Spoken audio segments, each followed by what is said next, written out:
Oh, say, can you see by the dawn's early light what so proudly we hailed at the twilight's last gleaming, whose broad stripes and bright stars through the perilous fight o'er the ramparts we watched were so gallantly streaming, and the rockets' red glare, the bombs bursting in air, gave proof through the night that our flag was still there. Oh, say does that star-spangled banner yet wave o'er the land of the free and the home of the brave?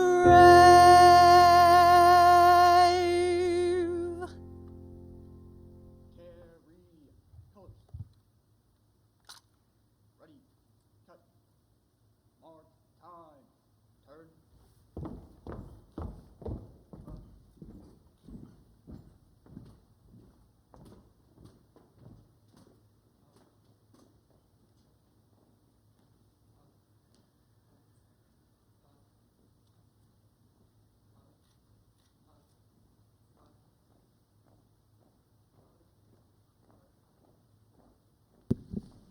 At this time, please join me in welcoming to the stage Vice Admiral Pete Daly, U.S. Navy retired, Chief Executive Officer, United States Naval Institute.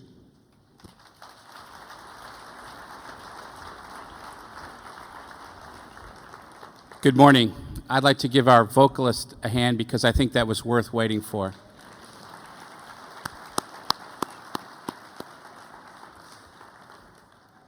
On behalf of the Naval Institute and AFCEA International, welcome to West 2016. It's my honor to introduce this morning's keynote speaker, who's been a friend and with whom I served and had the privilege to serve in the Navy for over 30 years.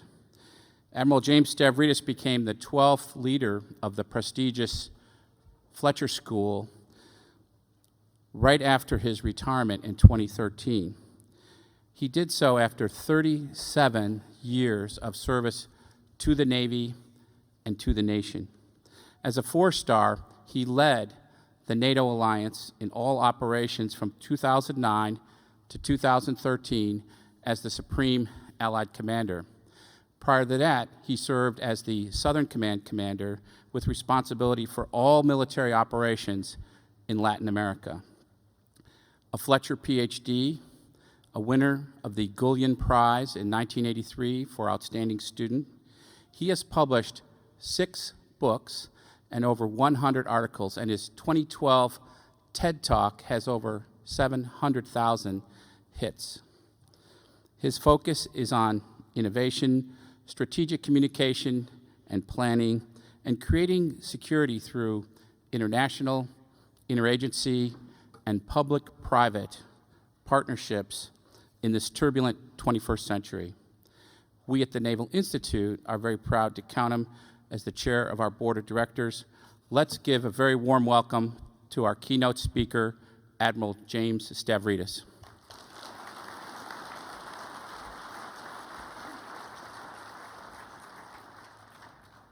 Thanks, Pete. Wonderful. Thank you. Good morning. I was reminded in that slightly awkward pause as we were waiting for the national anthem music to start. About 20 years ago, I was on the waterfront in San Diego, and I went to a change of command on a Spruance-class destroyer where the same thing happened. And much like Vice Admiral Twig Branch, the executive officer of that destroyer who was, of course, the master of ceremonies, felt, okay, I can do this, and he a cappellaed the national anthem personally. The bad news was halfway through, he forgot the words. It was a bad morning on the Spruance. Pete, thanks for that wonderful, wonderful introduction. It's terrific to be in San Diego. I now, as was mentioned, am the dean of the Fletcher School of Law and Diplomacy at Tufts University in Boston, where it is very cold and icy. So delightful to be here with so many friends and colleagues from different parts of my life and career. And I'm joined by my lovely wife, Laura, so that's a pleasure as well.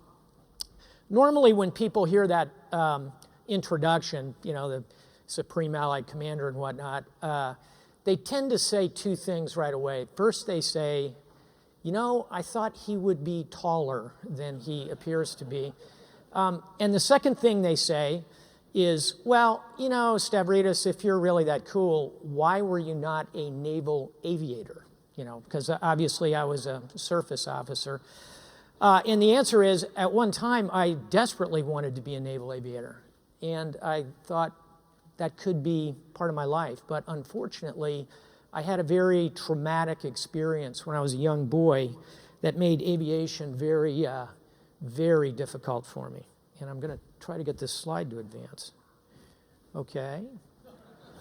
There it is. Realizing I couldn't be a naval aviator, I thought, well, maybe what I can do is be a submariner, because, you know, submariners are really smart, and I know there's a lot of submariners here. I just saw Joe Malloy do this kind of stream of consciousness riff on the budget this morning. He sounded like James Joyce unspooling A Portrait of the Artist as a young man. But I realized I needed some practice to become a naval aviator, a submariner, and so I went on midshipman cruise on a submarine to kind of test out my skills in the submarine world. And unfortunately, they gave me the con as we were pulling into a Mediterranean port, and it really didn't go very well either. So I decided what I needed was to be a surface officer, and there it is. And I'm proud of being a surface officer, and I'll try and bring some of that sensibility today as I talk about our world. And what I'd like to do in about half an hour is walk you through some of the challenges we're collectively facing today, and then spark some discussion that I hope will flow through this conference about what we ought to do about it. We're going to begin by kind of scanning the horizon, and I'll start with a photograph image that I think tells us so much about what we need to know, and it is these sea lanes of communication. And if you actually go back even 1,000 or 2,000 years ago, this chart would look roughly the same. You would see the intensity, the red-hot focus in these sea lanes of communication, in these choke points. So our job over the next 3 days is to think about the maritime world, Navy, Marine Corps, Coast Guard, our merchant marine brethren, and how the challenges in the world kind of fit together. I want to start by actually taking you back 100 years ago, almost exactly, to 1916. This is the Battle of Jutland. There's the very proud Admiral Sir John Jellicoe. Terrific book about it, The Rules of the Game, published by the Naval Institute. What we ought to take away from the First World War is this. It was a massive human catastrophe. 11 million people killed in the European theater. At my old headquarters in NATO, this was the battlefield of Verdun, where, again, 100 years ago in 1916, 1 million people were killed or maimed in this single battle over the course of 11 months. The First World War was a collective failure of security in every dimension. And you would think we would have learned something globally out of the First World War. Did we? No. We rolled almost directly into this, the Second World War. This is an iconic photograph from the Battle of Stalingrad. It's the moment where the Russians take control of this utterly destroyed city. And At this moment, 2 million people have been killed or maimed in the last 7 months. So this collapse, this failure of security goes on. And we ought to think about other battles from that war. This, of course, is Midway, Iwo Jima. As we look back on the 20th century, World War I, World War II are the salient events for the people in this hall here. And as security professionals, which is what we all are, we ought to ask ourselves, what went wrong? Why did we fail to deliver security? Why were 60 million people killed in these 2 world wars? My argument is that we tried to create security by building walls. Think about it.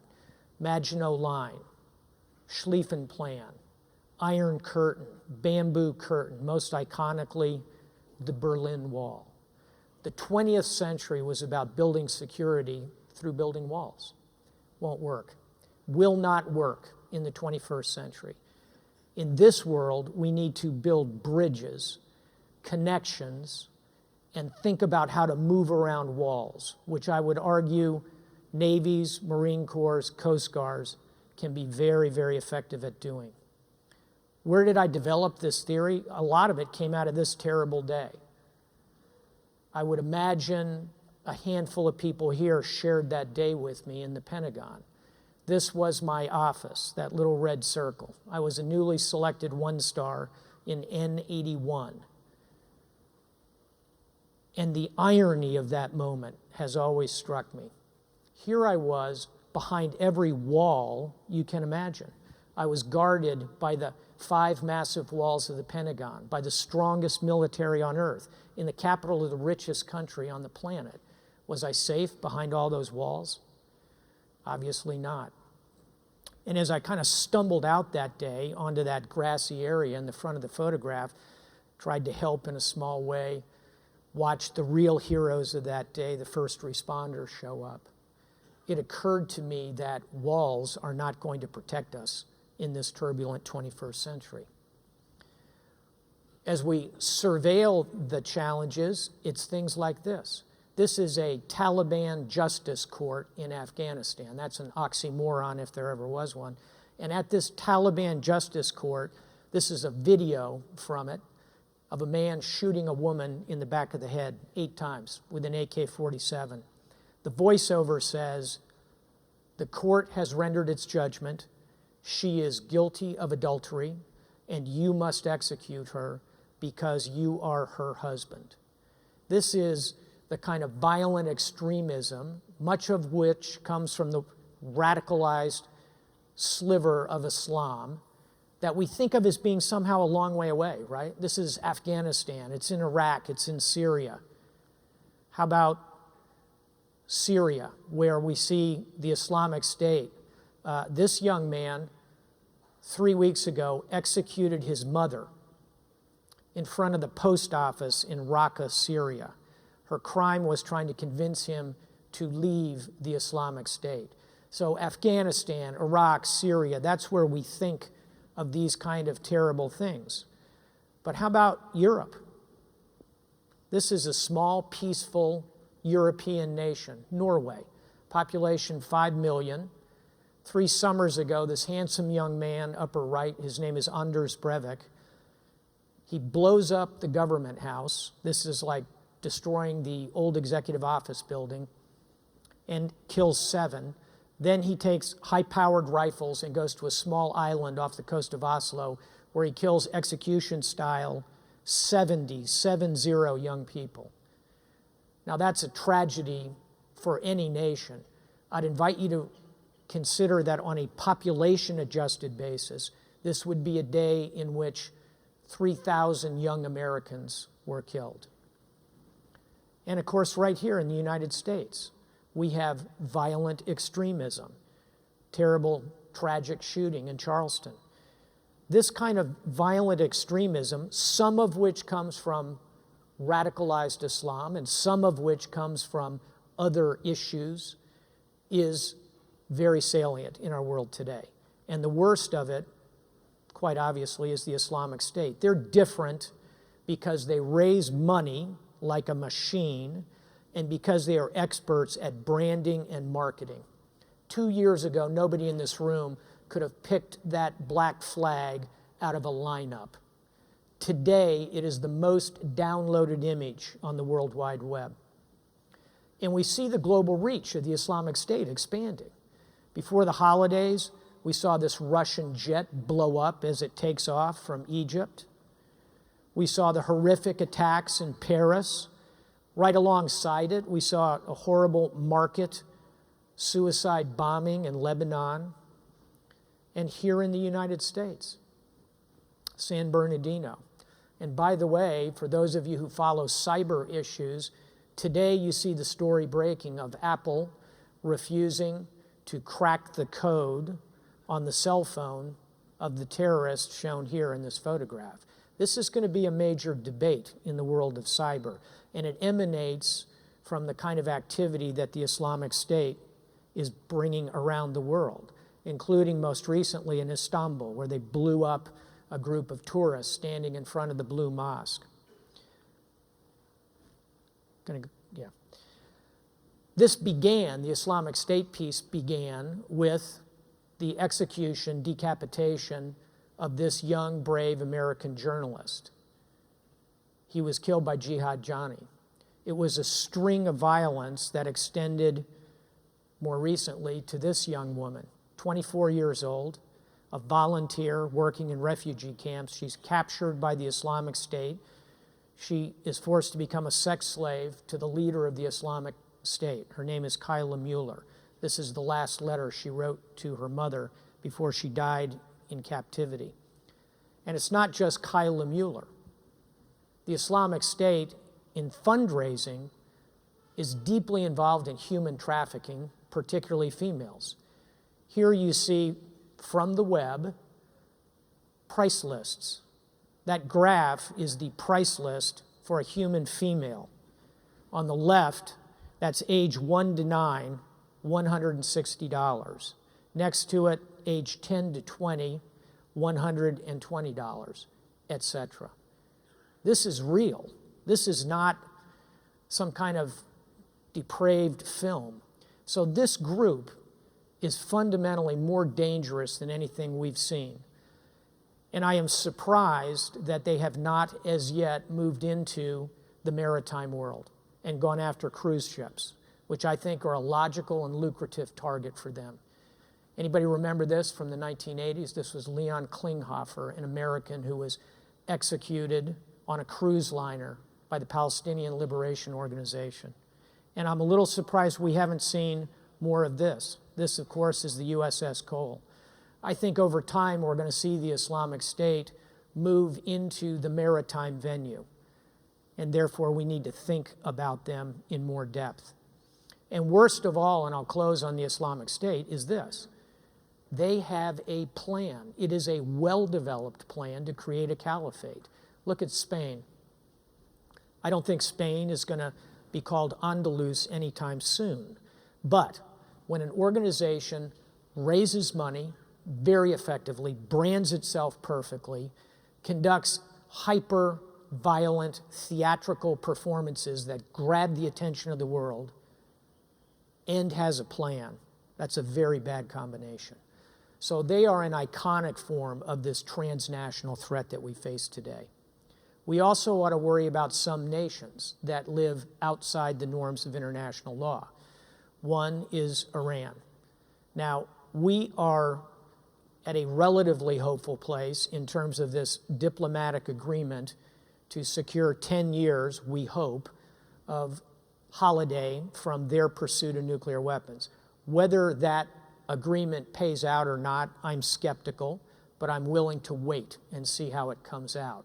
But in the meantime, they sit astride the most important choke point in the world.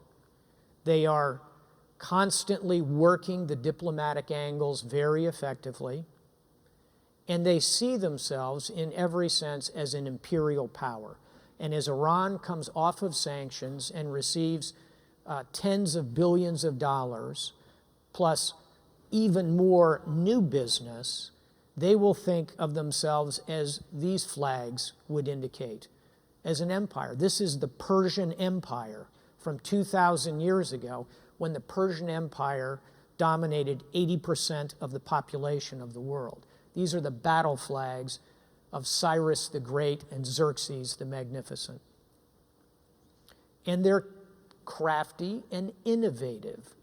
They think about new ways of doing business in our world, and we ought to be very aware of that.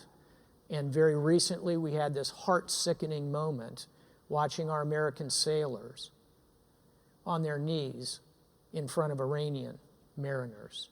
So whether or not the nuclear deal comes through, we have, my view, unfinished business with the Islamic Republic of Iran.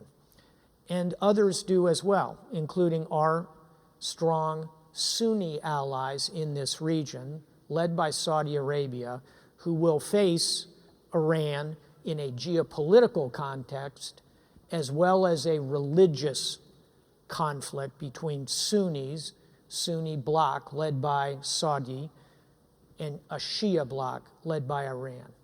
So as we look at our concerns around the world, transnational threats are extraordinary, but we also ought to be thinking about geopolitics and the religious conflict in this part of the world. Having spoken about Iran, I think, however, the most dangerous country in the world is North Korea. Why? Because they have a young, untested, untried, morbidly obese, medically challenged leader with a really bad haircut who already has nuclear weapons. He just detonated one just over a month ago. And newsflash, he has ballistic missiles. And to show us that, he just launched a fairly sophisticated one just over a week ago. So when you put that together, a relatively unstable leader, nuclear weapons, ballistic missile technology, thousands of American troops and families on the Korean Peninsula, I think you have to put Korea at the very top of our list. We also ought to worry about events in Syria. We see refugees moving at speed across this body of water. We always think about the South China Sea, and we should, as an area of tension. We ought to recognize the Eastern Mediterranean is increasingly at a higher level of tension than the South China Sea. These refugee waves are quite extraordinary. We're up to 1,200,000 over the last 14 months. We're on track to hit 2 million by the end of the year. And the Europeans are increasingly overwhelmed, particularly at point of entry, in Greece, in Italy, through the Balkans. Even Germany, Austria, Sweden, nations with real capability and a culture of welcoming refugees and even migrants are increasingly pushing back. So those are some national issues we should worry about, and I'll put one back on your radar that we haven't thought about so much lately, and it's Ukraine. Now this is a very calm-looking, typical map of Ukraine. Here's what it looks like on the ground. Yesterday, there were dozens and dozens of artillery strikes exchanged between the Ukrainian forces and the rebels in Donbass.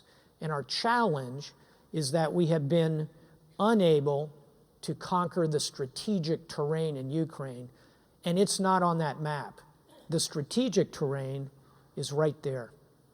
It's the mind of Vladimir Putin, who continues to press outside the borders of Russia, and this annexation of Crimea is a striking example of him as a risk taker. So that part of our worry ought to include this, which is hybrid warfare, this mix of little green men, unmarked uniforms, cyber, propaganda, information warfare. It's been used very effectively in Ukraine, and I think we have not seen the last of it. We ought to worry about the ice caps in the north, which are melting. We could have a debate about why and how fast and the science behind it, but as a mariner, it's simply a fact that these ice caps are shrinking. It'll open a geopolitical competition in the north. We're going to see increasingly conflict, tension between Russia and the NATO nations that are on the front porch up there. What else should we be concerned about? I would put this on the chart. This is narcotics. Everybody here can recognize this crop, right? This is poppies, exactly.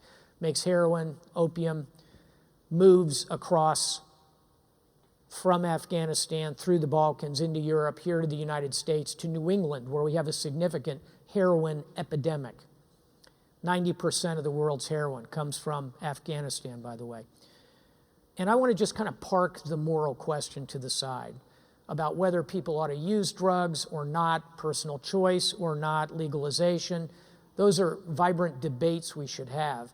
But as security professionals, what we ought to be thinking about is the fact that the money from this undermines fragile democracies and creates real pressure on nations throughout the world, to include here in the Americas the movement of cocaine, different drug.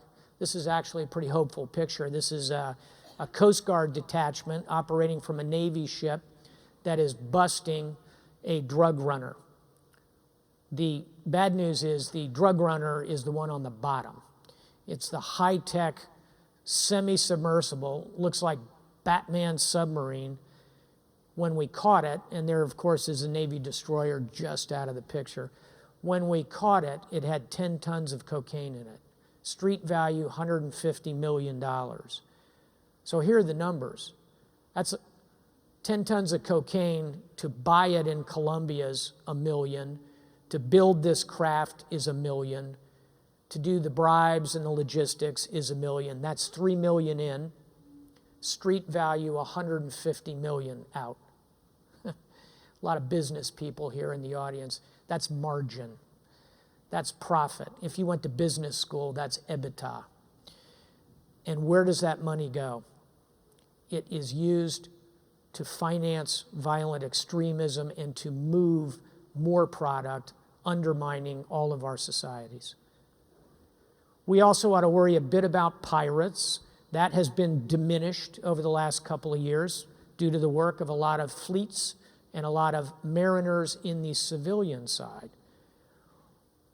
We also ought to think more broadly about Asia than just North Korea. We see a lot bubbling in Asia. We see the rise of China. We see just yesterday's news about the emplacement of missiles on Woody Island, effectively in the center of the South China Sea. This is where our good friend Admiral Harry Harris recently said the Chinese are building the Great Wall of Sand. Exactly. And I can tell you, as an international lawyer, that's what my PhD is in, this is a preposterous claim. But the Chinese would say historically they should dominate the South China Sea. That's roughly the same as Mexico saying they should own the Gulf of Mexico and the Caribbean Sea. It is unsupportable in international law, and it will lead to conflict not just between the United States and China, but potentially other Asian partners. This is Prime Minister Shinzo Abe of Japan. He's controversially here visiting the Yasukuni War Shrine in Japan, but it is indicative of a Japanese approach which is more forward-leaning and more assertive. So watch that bubbling cauldron in the South China Sea and to the north in Northeast Asia as well. We also ought to worry about Mother Nature, about pandemics. This is the Ebola virus and the Zika virus.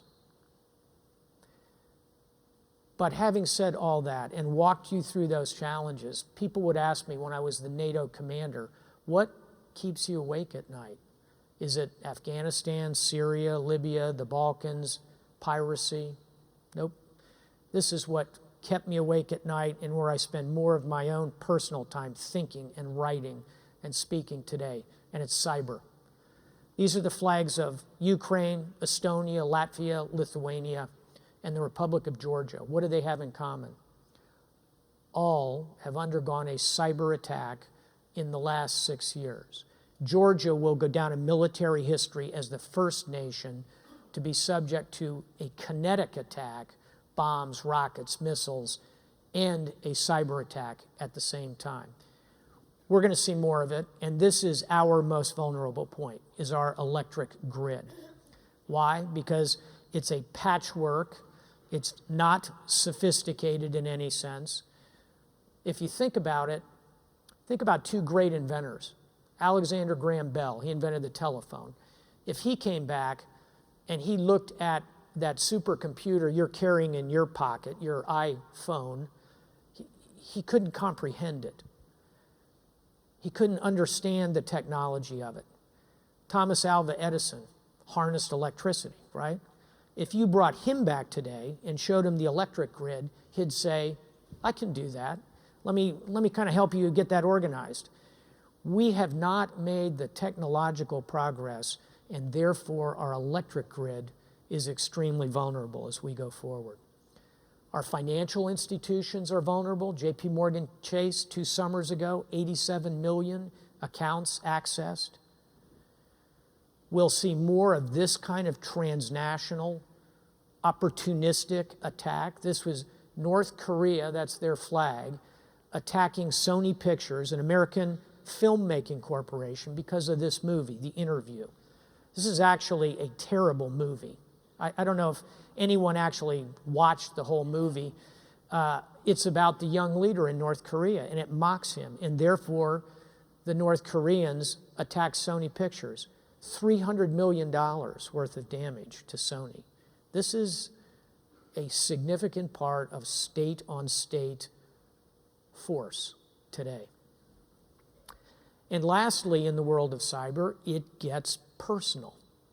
This is Jennifer Lawrence, beautiful young Academy Award-winning actress. You've seen her in The Hunger Games, among other films. About a year and a half ago, Ms. Lawrence took some, shall we say, intimate photographs of herself intended for her significant other. She posted them in a password-protected account in the cloud. Predictably, perhaps, it was hacked, and all of those photographs of her in very intimate settings, intended for her significant other, 2 consenting adults, no problem, unfortunately for her, hacked all over the internet. My point is, cyber goes from the highest level of our national concerns, our national security, to our finances, to our credit cards, to our medical records, all the way to the most personal aspects of our lives. So cyber, I think, is where we see the greatest mismatch between level of threat and level of preparation. We are not well prepared for that world. Lastly, we have economic challenges. This is the euro, which I think we're about to see yet another round of pressure upon it as the Greeks continue to fail, and I'm Greek American, to solve significant problems there. And what's our problem here in the United States? Political gridlock. Our political parties, our branches of government, we're about to have an epic conflict about the Supreme Court. We can't seem to find our way to coherently build bridges and work together. And all of what I've spoken of this morning leads to this, a sense that somehow the world is too difficult, too complicated, too horrible, and can't we just wall it off? Can we build a wall? Can we isolate ourselves? It will not work in the 21st century. So right about now, you ought to say, well, Admiral, that's quite a portrait of a very turbulent world. What do you think? What can we do about it? What are the opportunities to create security? I'll start with this. We ought to listen more. We, our nation, our allies, ourselves individually, the organizations we lead, we should spend a little more time listening and understanding the other person, the other organization, the other nation. We should spend a little more time before we leap into action. This, by the way, is not Photoshop. This is an actual early air defense system. It's quite innovative for its time. 1920s, the man is listening for incoming aircraft. I think this system is actually still in place in Belgium in the NATO system. When I showed this in Germany a few years ago, where, as you may know, the Germans are very exercised about American surveillance, I had a German ask me in all seriousness, is this, Admiral, an early NSA listening device of some kind? No, this is metaphor. We should all listen more. We should also do exactly what you're doing here over the next 3 days. Many of you will recognize the Naval War College. It is a place where the armed forces, particularly the Navy, Marine Corps, Coast Guard, our fellow services, send our young men and women, officers, senior enlisted, to build intellectual capital, to stop, to listen, to think, to read, maybe to write and publish. There's real value in this part of the equation in creating security. And we ought to hold on to our values. So often, these are the first things we want to jettison, like ballast to get ourselves further into space. Who are these people? This is Aristotle, Locke, Voltaire, Cicero, Washington.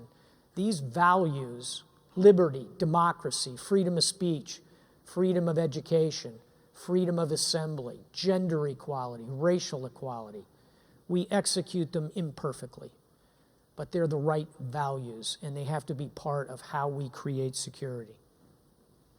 We should also read more. And I know we're all reading our emails, and we're reading our inboxes, and we're doing our work reading, but I would make the case that we ought to read a little more broadly. So I'm going to say we ought to read some novels, because in fiction, you can step into another world. You can step into another person's life. Admiral Malloy this morning was talking about reading One Day in the Life of Ivan Denisovich, a marvelous novel by Alexander Solzhenitsyn. It is a vision. He was using it to talk about how hard life is in the Pentagon. It's like being in a gulag in Russia. Okay. Joe, I'm going to say it's also a wonderful way to understand the Russian psychology. And if you think the Russians are going to crack under Western sanctions, you should go back and read One Day in the Life of Ivan Denisovich. If you want to understand the young leader in North Korea, you should read The Orphan Master's Son, a brilliant novel that won the National Book Award about life in the most dystopian society possibly in the history of the world. That's a high bar to get over. If you want to understand what's happening just south of here in northern Mexico, read The Cartel by Don Winslow. It just came out. It is the intertwining of the families, the governments, the police forces, and the cartels in northern Mexico that create extraordinary violence within a 15-minute drive of here. So read and think about not only traditional wonderful reading, but also how novels can help you think about other worlds. And there are some terrific maritime books to read as well. If you haven't read The Bedford Incident in a few years or seen that movie, I highly recommend it. Are we headed back to another Cold War? If we are, you're going to want to reread The Bedford Incident about the collision of an American destroyer and a Russian submarine off the coast of Greenland at the height of the Cold War. We should also do more of this. Think about languages. To know another language is to know another life. Yet only 8% of the people in the Department of Defense speak a second language. That's the Rosetta Stone. This is a photograph of a young Canadian corporal who's taught himself Pashtun. That ability to communicate is absolutely crucial. Other opportunities. Here's the United States.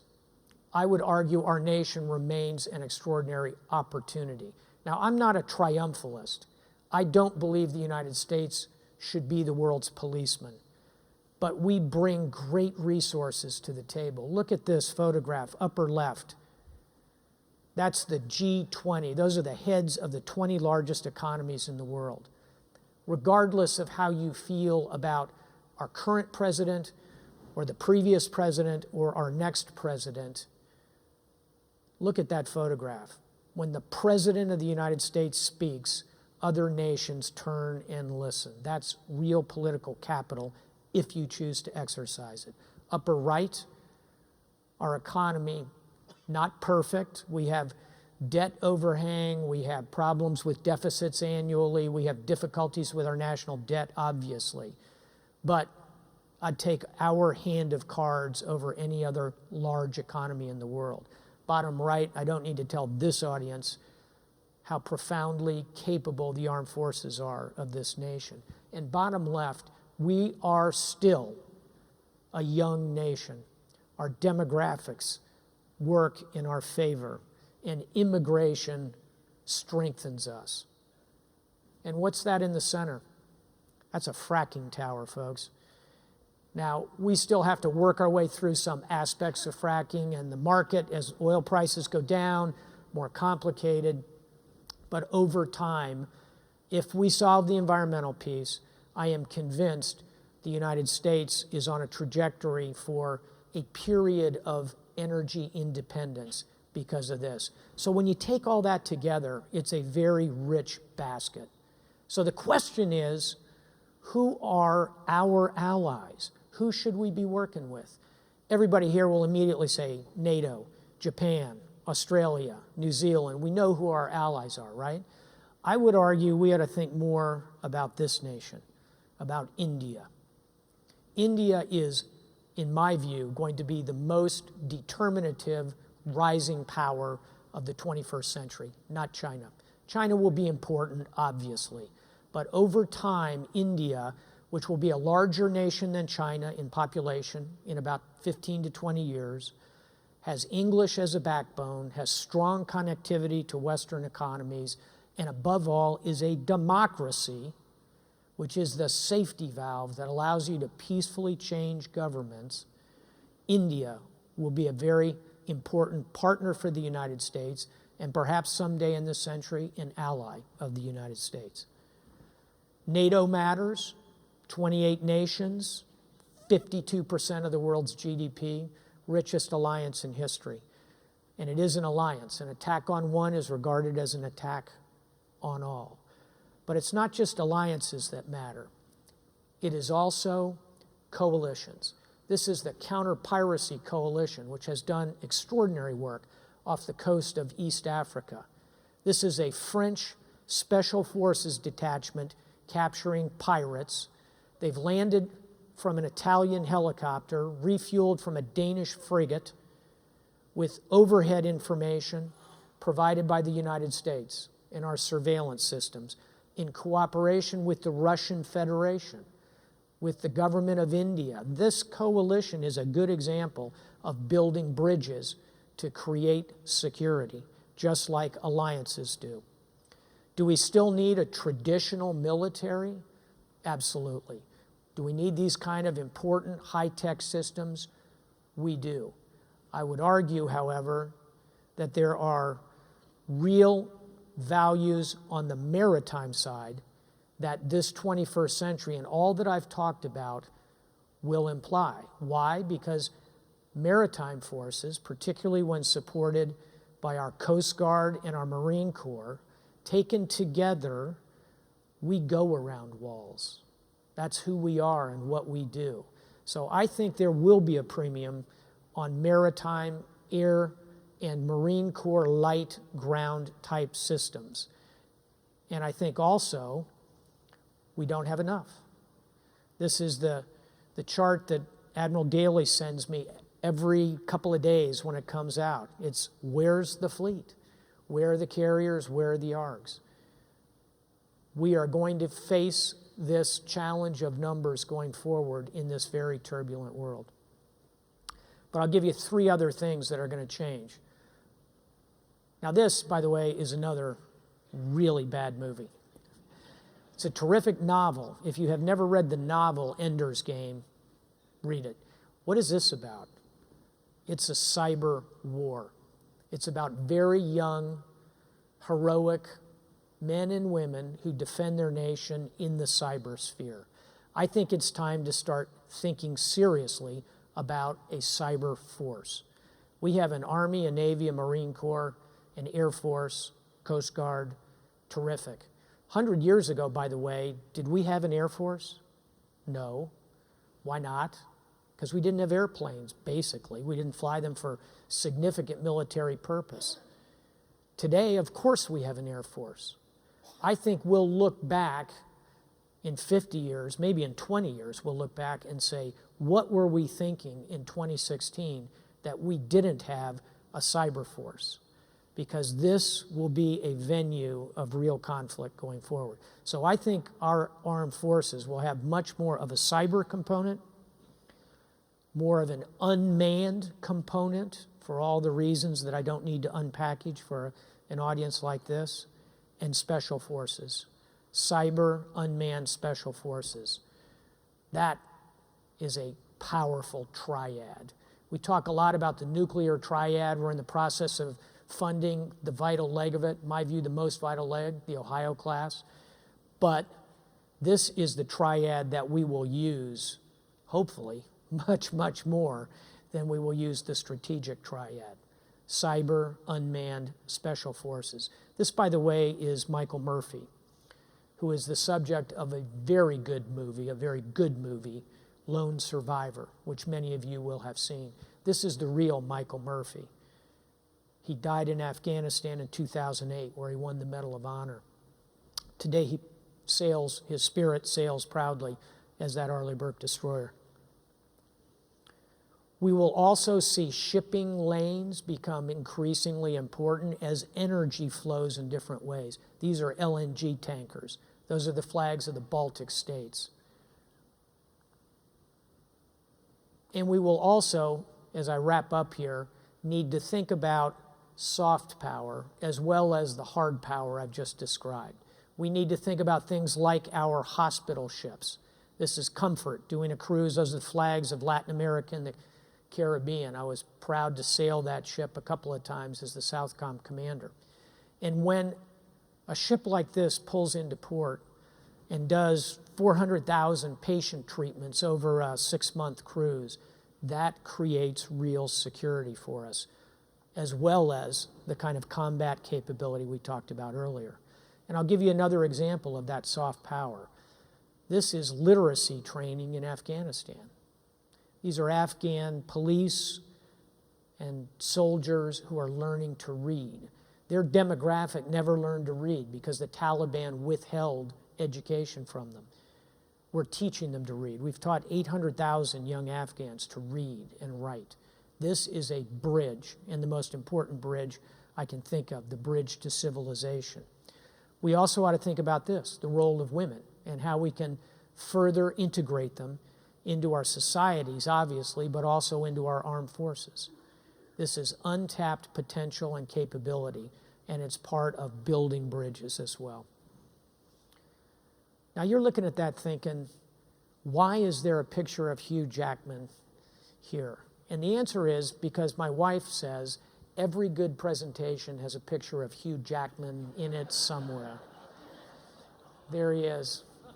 I put it here to remind us, amidst all our excitement about information and cyber and all the things I've talked about, high-tech military equipment represented so well by the contractors in their booths out here, bio is going to change our world in ways we don't even begin to imagine as yet.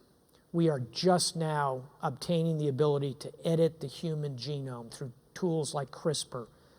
This will allow us not only to sequence the human genome, that's the top photograph, but deeply improve human performance, human life expectancy.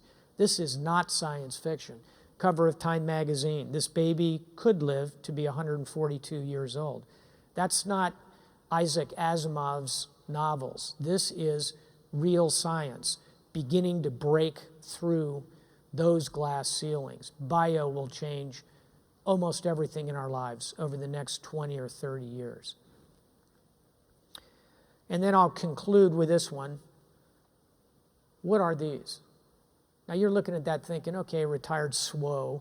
These are probably sea lanes of communication. Or maybe they're fiber optic cables under the ocean, like I wrote about in Signal magazine for AFCEA. Or maybe these are air traffic lanes, ACAO routes. Nope. This is the world according to Facebook.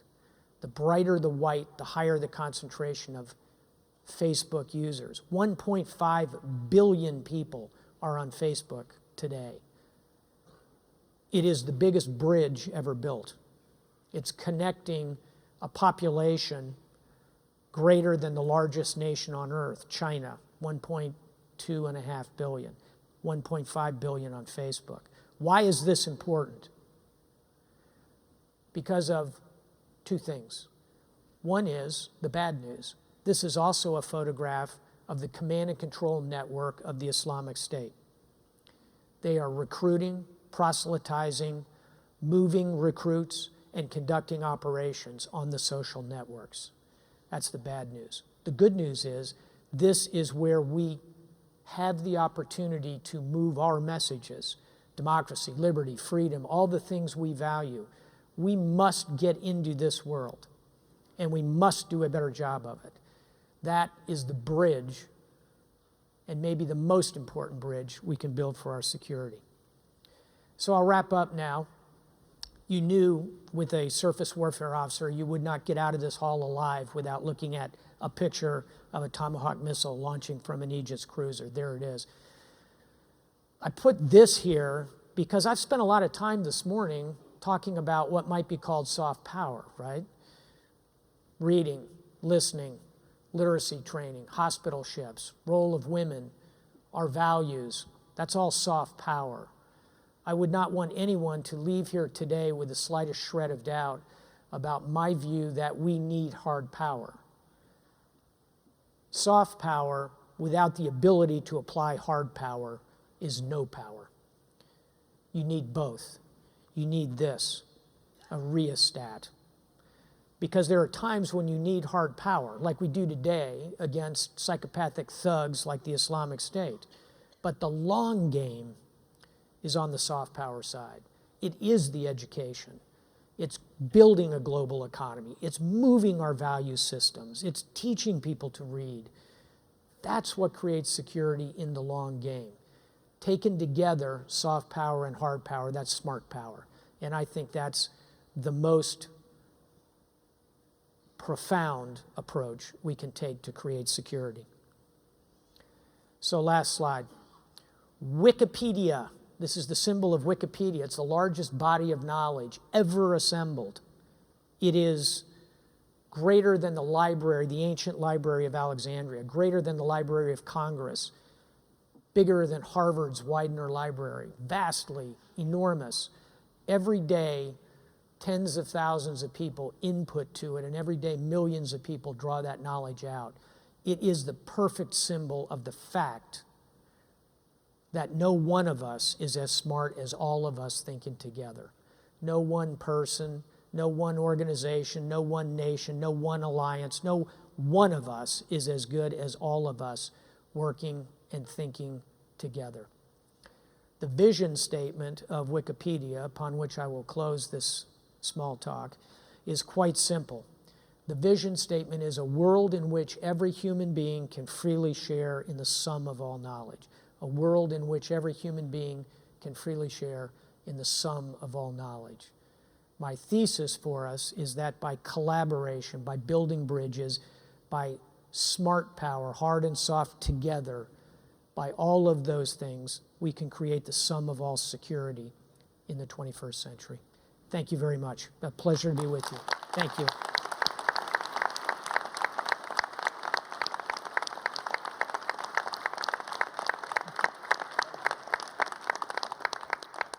I'd be happy to take a few questions or comments. If anyone would like to stand up, you can walk to a couple of mics here. And I think I see someone moving toward a mic right now. Thank you. Yes, ma'am.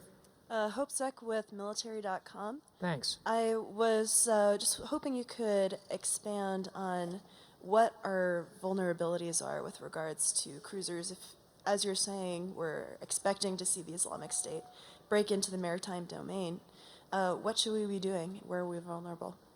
On our ships, you mean? Or, okay. So I think that in terms of the Islamic State, we have cyber vulnerabilities, which are increasing. We have an organization that has demonstrated they are highly innovative, and I don't rule out a Cole-like event. I think we see an organization that also would love to capture an American sailor or two. So I think of our crews as they go ashore being extremely vulnerable in small groups.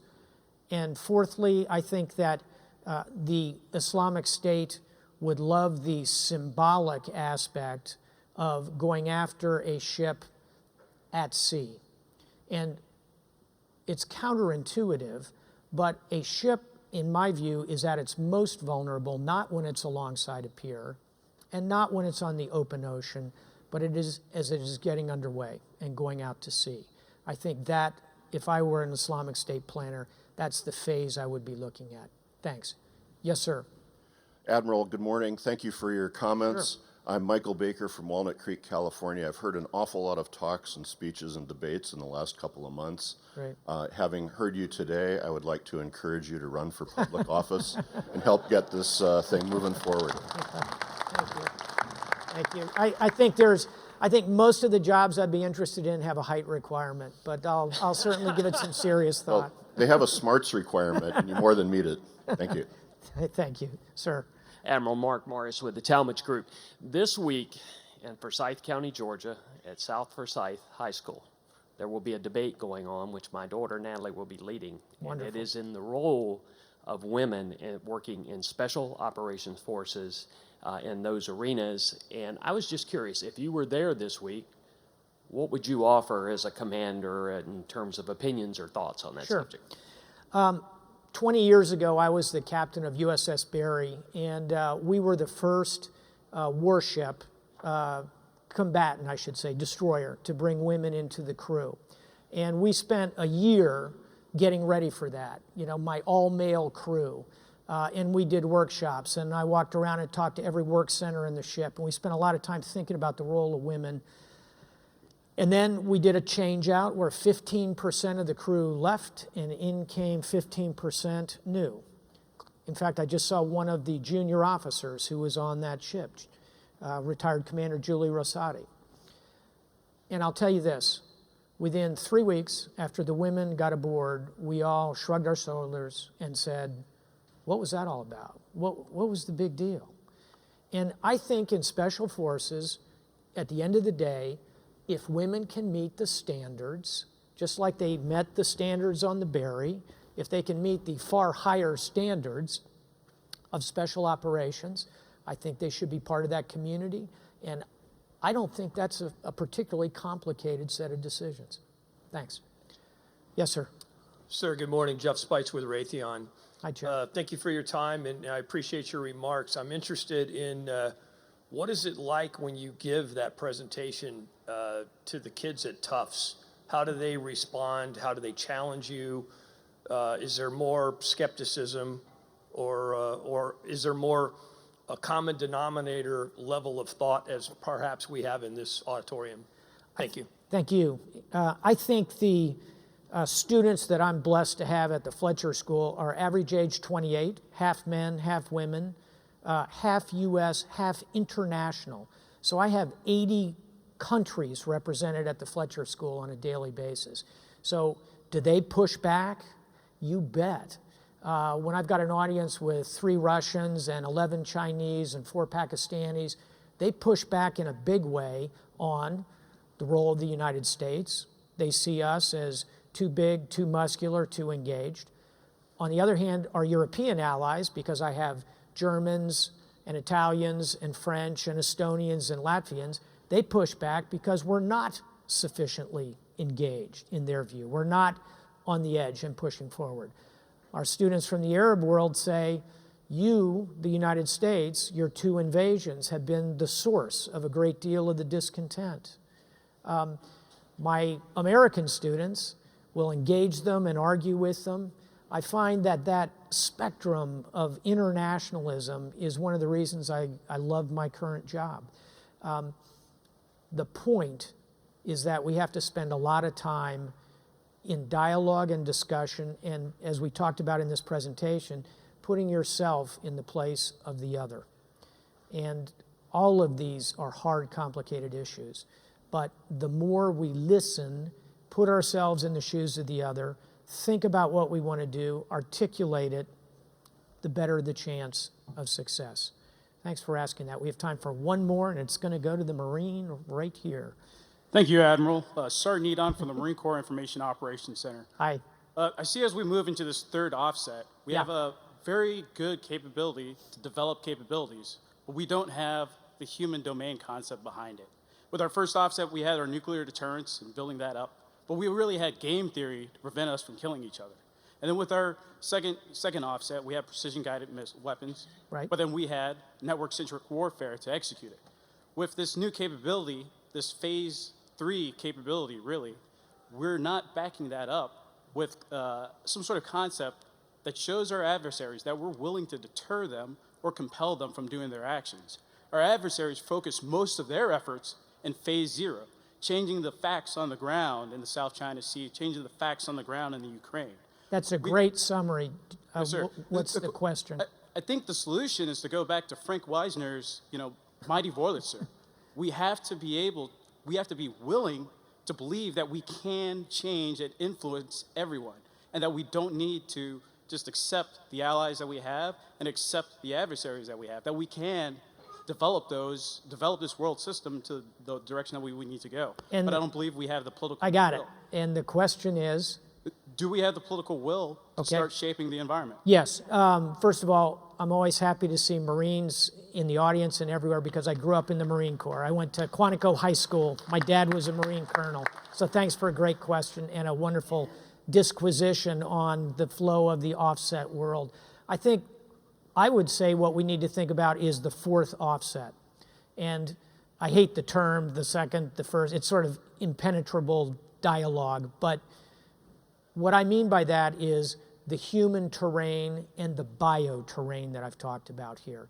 Until we find the way to move into these social networks, to tap the coming revolution in biology, and to recognize the human dimension that underpins all of this glittering technology, we will not achieve real security for our nation. So I'm going to close and pick up a note there, which is simply this. A lot of times these days people say to me, thank you for your service, and I appreciate that greatly. And how many veterans are here, by the way? An awful lot, I would say. Terrific. Thank you for your service. But I want to make a point for others here, which is that many of you are in the defense industry. You're here because you're representing superb, incredible corporations that are putting all this together. If you are part of that, you are serving as well. You are serving your country.